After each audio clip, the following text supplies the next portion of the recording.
নমস্কার, আপনাদের সবাইকে স্বাগত জানাই সুস্মিতার অ্যাস্ট্রো অ্যান্ড বাস্তু সলিউশনস ইউটিউব চ্যানেলে। নমস্কার, চলুন জেনে নিই ভেনাস এবং স্যাটার্ন কনজাংশনে কী হতে পারে। যে কোনো রাশি শুক্র এবং শনি সংযোগে বৈবাহিক জীবনে স্থায়িত্ব সংক্রান্ত সমস্যাগুলির সাথে ইঙ্গিত করতে পারে, যেটি স্যাটার্ন গ্রহ দ্বারা প্রভাবিত অন্য অংশীদারির উপর আরোপিত বিধিনিষেধ এবং শৃঙ্খলার ভয়ে যা বৈবাহিক সমস্যা তৈরি করতে পারে। বিবাহিত এবং তাদের স্থায়িত্ব ব্রত পালনের জন্য খুবই উপকারী এই সময়। শনি কর্মের প্রতিনিধিত্ব করে এবং শুক্র করে আরামের প্রতিনিধিত্ব। তাই শুক্র শনি সংযোগের সম্পর্কে কিছু বিষয় বলে দিই। আপনারা কি জানেন গৌতম বুদ্ধের দশমে শুক্র স্যাটার্নের কনজাংশন ছিল? মানুষকে খুব ইন্টেলেকচুয়াল করে তোলে এই শুক্র স্যাটার্ন কম্বিনেশন। প্রথম ঘরে বা ফার্স্ট হাউসে স্যাটার্ন এবং শুক্রের সংযোগ থাকলে এই নীতি অনুসারে জন্মতালিকার স্থানীয়দের স্বাস্থ্য এবং পারিবারিক জীবনে বিরূপ প্রভাব ফেলে। এই ধরনের ব্যক্তিরা অনেক অসুবিধার মধ্যে দিয়ে যায় এবং অত্যন্ত চাপপূর্ণ পরিস্থিতির সম্মুখীন হয়। এই চাপের কারণে মানসিক স্বাস্থ্য সমস্যা ক্রমাগত অব্যাহত হতে থাকে। উপরন্তু এই ব্যক্তির কোনো কাজ সফলভাবে হয় না। সেকেন্ড হাউসে স্যাটার্ন এবং শুক্রের সংযোগে এই মহামিলন সম্মান এনে দেয় এবং ব্যক্তিদের উচ্চ পদে প্রতিষ্ঠিত করে। এই ধরনের ব্যক্তিরা বাড়ি, যানবাহন, গাড়ি, সম্পদের সমস্ত আরাম পায়, সুখ সুবিধা পায়, যার জন্য সম্ভাব্য সমস্ত প্রচেষ্টা করা হয়। এটি বিশ্বাস করা হয় যে এই জিনিসগুলির অধিকারী ব্যক্তি একজন সফল বিবেচিত হয়।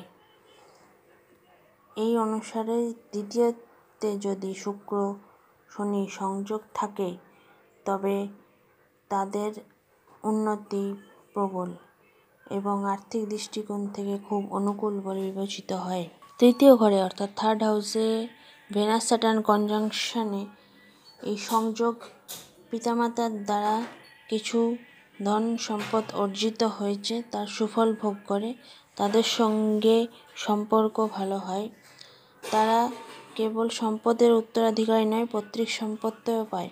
তাদের শ্বশুরবাড়ির লোকেরা খুব সহায়ক হয়ে ওঠে এবং এই মিশ্রণটির ফলে আর্থিক লাভও নিয়ে আসে এবং ফুল ফ্যামিলিতে ভালো মিলমিশ হয়। চতুর্থ ঘরে শুক্র এবং স্যাটার্নের কনজাংশন এই মিলন হঠাৎ স্থিতিতে উচ্চতায় নিয়ে আসে এবং স্থানীয়দের উচ্চ অবস্থায় নিয়ে যায়।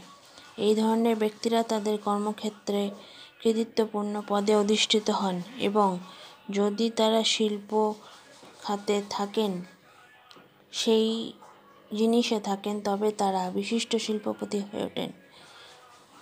উপরন্তু তারা তাদের সামাজিক মর্যাদাকে উচ্চতায় উন্নতি করতে পারেন। শুধু তাই নয়, তারা তাদের উপার্জনের ক্ষমতাকে এমন পরিমাণে শক্তিশালী করে উঠতে পারে যা হঠাৎ করে সম্পদ অর্জন করে থাকার মোক্ষম সময়।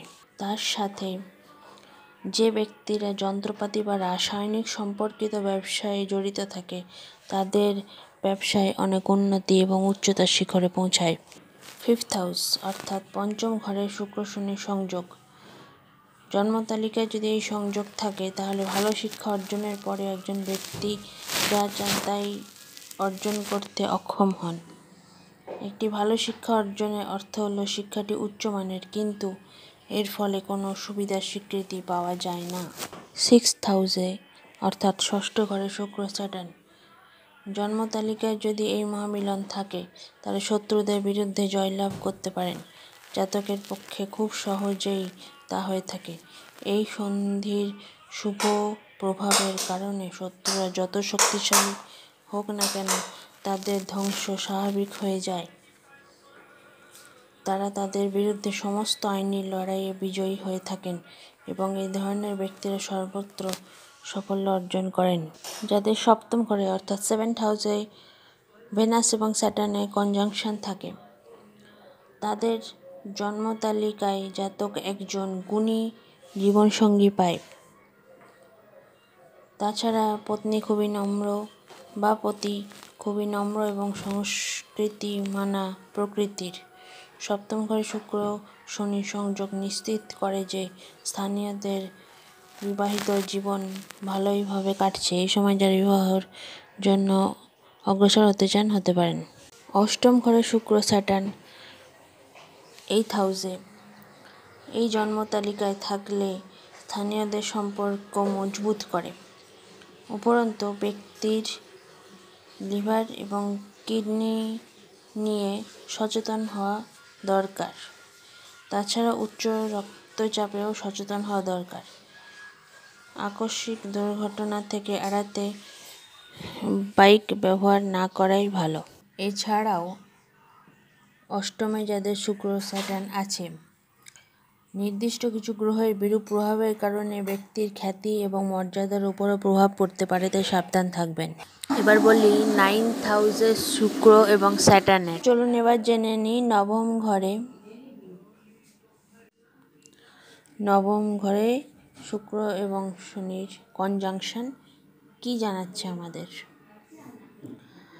এই সংযোগের কারণে স্থানীয় ব্যক্তিরা অত্যন্ত সম্মানিত ব্যক্তি হয়ে ওঠেন। পিতা মাতারা যে সম্মান পান তা কয়েক গুণে বেড়ে যায় এবং এই ব্যক্তির উপর তার অর্পণ করেন। এই জাতীয় লোকেরা খুব মর্যাদাপূর্ণ পদে পৌঁছে যায় এবং এই ব্যক্তিরা তাদের পড়াশোনা খুব ভালো পারফর্ম করে এবং তাদের একাডেমিক ক্যারিয়ার অত্যন্ত সফল হয়। পড়াশোনায় তাদের দুর্দান্ত পারফরম্যান্স প্রায়শই তাদের ভালো চাকরির অবস্থান নিশ্চিত করে তোলে। জ্যোতিষশাস্ত্রে এটাও জানা গেছে তারা যদি ব্যবসায় জড়িত থাকে তবে তারা এতেও সফল হবেন। তাই এটাই সময় আপনাদের জন্য। দশম ঘরে শুক্র স্যাটার্ন ভেনাস স্যাটার্ন কনজাংশনে এই সংযোগ অবশ্যই অনুকূল সংযোগ হিসেবে বিবেচিত হয়। দশম ঘরের এই ধরনের লোকেরা খুব প্রভাবশালী এবং প্রতিপত্তি অর্জন করে। এই ধরনের ব্যক্তিদের কুণ্ডলিতে শুক্র স্যাটার্ন মিলন যদি হয় এবং ট্রানজিটেও যদি হয় তবে সেই সময়টা তারা খুব ভাগ্যবান হয়ে ওঠেন এবং এই শক্তিশালী অবস্থান তাদের প্রতিটি ক্ষেত্রে সফলতা এনে দেয়। 11th হাউসে যাদের স্যাটার্ন এবং ভেনাস কনজাংশন থাকে তাদের জাতিকারা ন্যূনতম প্রচেষ্টায় দুর্দান্ত সাফল্য অর্জন করে থাকেন। এই ধরনের ব্যক্তিরা হঠাৎ সম্পদ অর্জন করে থাকেন। সবচেয়ে ভালো দিক হলো এই ব্যক্তিরা জীবনের শেষ পর্যায়ে অনেক সুখ অনুভব করেন। চূড়ান্ত পর্যায়ে তাদের জীবনে অতি স্বাচ্ছন্দ্য অতিবাহিত হয়। এবার জেনে নিই দ্বাদশ ঘরে শুক্র এবং স্যাটার্ন ভেনাস এবং স্যাটার্নের কনজাংশন কি বলছে। আর্থিক ক্ষতির দিকে নিয়ে যেতে পারে এই সময় এবং শুধু তাই নয়, যা অর্জন করেছেন তাও খরচা হয়ে যেতে পারে। যদি খারাপ আবহাওয়ার সঙ্গে যান তাহলে কিন্তু ভুল পথে চলে যেতে পারে। টিনেজার্স এবং ইয়ং জেনারেশনরা খুব সাবধান। শুক্র স্যাটার্নে এই সংযোগ প্রভাবশালী হয়, তবে একটি ব্যক্তির এই উপকার হয় কিন্তু সবাই বুঝছে এটা উপকার হচ্ছে, কিন্তু এটা অন্যদের জন্য, তার জন্য ক্ষতিকর হয়ে যায়। That means it will be beneficial for others, not for yourself. So be aware of it. ধন্যবাদ এতক্ষণ ধরে ধৈর্য ধরে ভিডিওটা শোনার জন্য। এই ভিডিওটি লাইক শেয়ার করুন যাতে এটা অনেক মানুষের কাছে পৌঁছায় এবং সাবস্ক্রাইব করুন যাতে আমার চ্যানেলটাকে আরও গ্রো করতে পারি, আরও মানুষের কাছে পৌঁছাতে পারে এই ভিডিও, তার জন্য হেল্পফুল হয়। ধন্যবাদ, ভালো থাকবেন।